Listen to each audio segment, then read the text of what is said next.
Good evening, everybody. How's it going? Tactical analyst here, bringing you analysis from footballing world all around the globe, and let's get straight into business, shall we? Some of the key moments and key results we're gonna go over through on the Premier League week that we had yesterday and today combined. And of course, the big story dropping out from yesterday is Manchester City slipping in.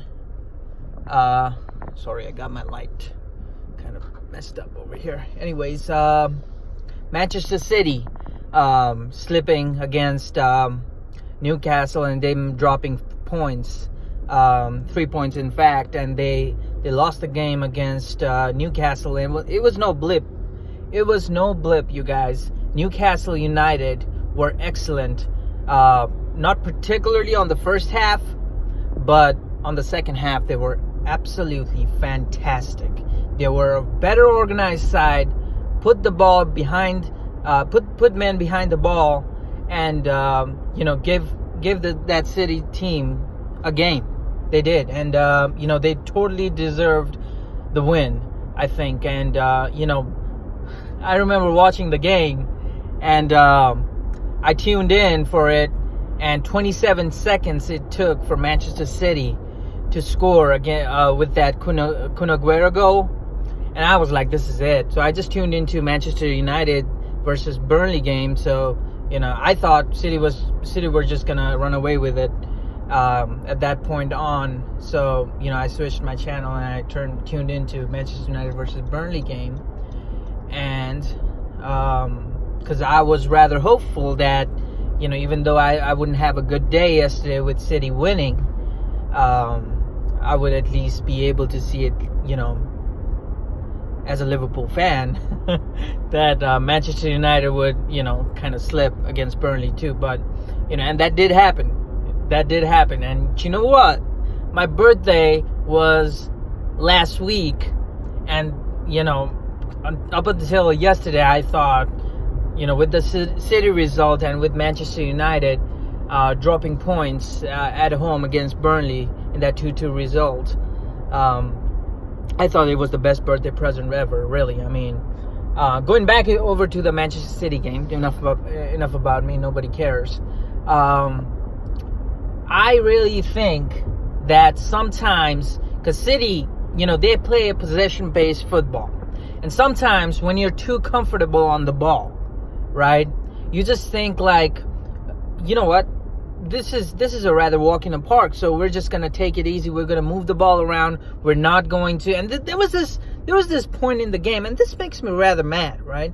And some of the pundits around the world, they covered this as well. But Leroy Sané, he had a wonderful opportunity. I think it was in the first half. I can't remember, but he had a wonderful opportunity. He had the goalkeeper beaten, but what he does, he tries to walk it into the net instead of, just taking a shot on me. And that didn't happen. And, City were in cruise control in the first half, I'm not going to lie. But, they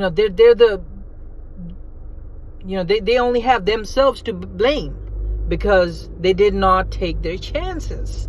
And, in order to win the Premier League title, right, you have to turn up week in and week out. If you don't turn on a week, I mean, I understand sometimes results, they don't go, or decisions, they don't go on your way. But if you don't turn up, right, if you don't put your game rather high up in that Champions level, then it's difficult. It's difficult to win any sort of title, any sort of league title, with that sort of mentality. And City, they were they were very comfortable on the ball, and so they thought, this is a walk in the park, and they kind of, lowered their gear a little bit. And Newcastle United, full credit to them, they took full advantage of that, and gave City a wonderful game on the second half. They were better organized side. They had men behind the ball, right? City It was nervous moments, especially at the end of the game, but never really quite caused them that much problems, City. So, it was a great performance from Newcastle United, and Rafa Benitez doing a massive favor for all the Liverpool faithfuls. Manchester United were the second story from yesterday. They drew at home against Burnley. And you know what? Manchester United, I'm not going to say they didn't have their chances, but they were so poor in the final third. And, sometimes I've given full credit to Ole Gunnar Solskjaer's tactics ever since he came in, and this time I'm not gonna take a step back and not criticize him, because Rashford is your main striker, right? And when he came in, when there were questions about, okay, who's gonna play down the middle, you told the media and everybody else that Rashford is going to play down the middle, and you're going to use him as a target man. Then why not in this game, right? You're in a 9 wins. You have the chance to win games 9 times ever since you came in. 9 times. I don't think there's any Manchester United manager who has done that in the past. Okay, but you come in and you have a chance to make it 9 wins in a row, and you don't capitalize that. You go back to your tactics and you try and change things. And if you try and be too clever, right, it's gonna hum back at you, and it's gonna bite you in the backside. That's basically what's gonna happen. So questionable tactics from Ole Gunnar Solskjaer.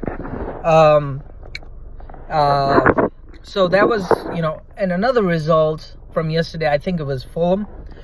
They played against Brighton Hove Albion, and Glenn Murray scored 2 goals in the first half.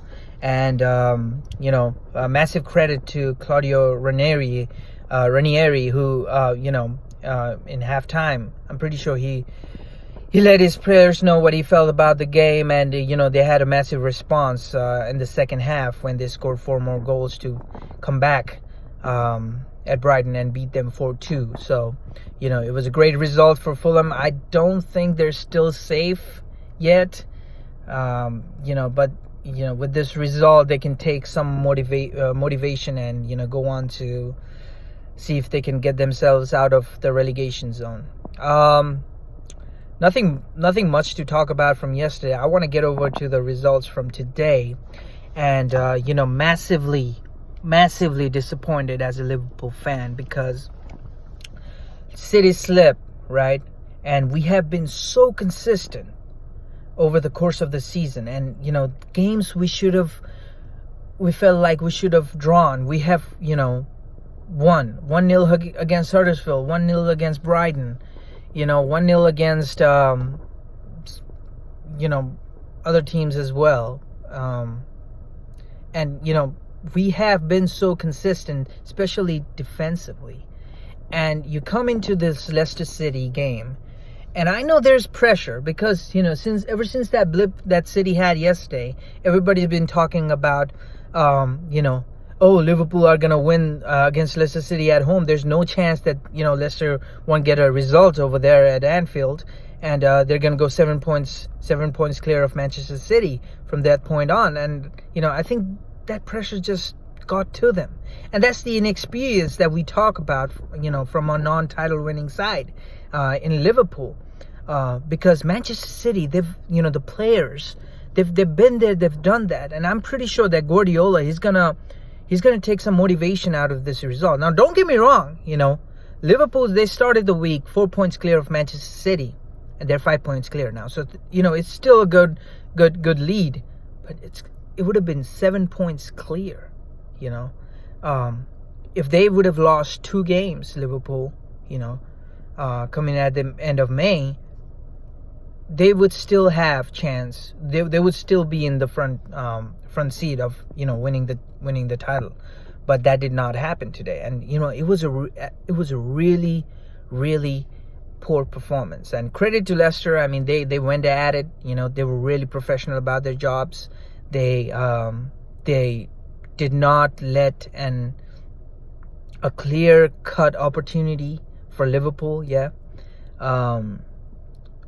they were very unlucky with that scramble that they had in the second half. And this is the other thing, right? Game management. And I've always talked about, how Liverpool, this is the difference between a title-winning side or not. Game management. Ricardo Pereira, I think it was Ricardo Pereira, who at the end of the first half, he runs down that right-hand channel. He's going nowhere. Andy Robertson, who has been so great, so awesome throughout the course of the season, right? Tackles him and gives away a cheap free kick. I mean, he's going nowhere, guys, right? And that's a stupid foul, absolutely stupid foul, yeah? And, Liverpool, they push up on that second ball, that Leicester City win on that free kick. And, Harry Maguire with a wonderful finish, take nothing away from that, is able to level things up. So, things to think about, because against Crystal Palace, we lost 3 goals still. We ended up winning that game, so I won't complain much, but we still lost 3 goals. And I thought, like, maybe, you can't always be perfect, right, in the course of the season. Of course, you're going to have your blip, but, it's a major concern, especially defensively today. They were kind of unlucky. Alisson, he put his 2 feet out, but I didn't even know if he knew much about what was going on around him. Of course, the big talking point, and we got screwed over too, by the way. Cato should have had a penalty. I don't know how. You go back to the highlights, you look at the referee's positioning. I don't know how he does not give that as a penalty. That should have been a penalty. Also, Harry Maguire should have been sent off. Now, people might argue it's not a clear-cut goal scoring opportunity. I mean, you kidding me? Mane runs past the defense line. All right, one of the most scariest, if not the most scariest player, filled with pace. Okay, he just runs past Maguire and he just trips him. How is that not a red card? Somebody please explain it to me. All right, and some of the officiating, it was just out and out shocking, absolutely shocking today. So frustrating, absolutely frustrating night for Liverpool. But hey, I mean, before this season even started, we didn't say it was going to be easy for Liverpool. Yeah, maybe this is you know what, this is the perfect time for Liverpool to have a blip, because Manchester City are experiencing that blip as well. Okay, and we still have the 5-point gap. It could have been worse. We could have lost the game. Yeah, but that didn't happen. So I will just take that as a point gain, and I think every other Liverpool supporter should be disappointed, but take it as point gain. I mean, what if Manchester City had won yesterday, and we just drew today? That would have been like just 2 points clear. So we're still in the driving seat with the Premier League leaders. We can, Klopp can go back to his players and rethink his tactics, and we're also missing a lot of players. You still have to recognize that. I mean, Jordan Henderson played as a right back, so Trent is in the process of coming back. Joe Gomez is coming back. Ox, we heard that great news that he might be back at the end of February or start of March. So positive. Just think positively, Liverpool fans. Let's see, Chelsea. Oh my gosh, where do I start? Do you know what?